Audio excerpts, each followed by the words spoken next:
Užívanie si pred spaním. Sliačik si užíval, ale už bolo čas ísť spať. Dášenka na ho zavolala: Sliačik, je čas ísť spať.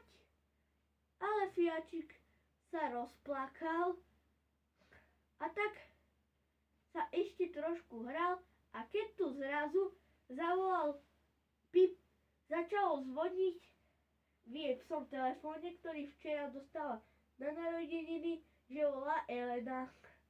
A tak hneď Sliačik povedal: Elena. A tak ich hneď volala. Elena je mama ich Dášenkyných kamarátov a samozrejme ich kravičkyných. Ahoj, ty máš synčeka? Áno, mám, povie Dášenka. A ako sa volá ten tvoj synček? Sliačik, to je pekné meno. A povedal: Ahoj, Elena.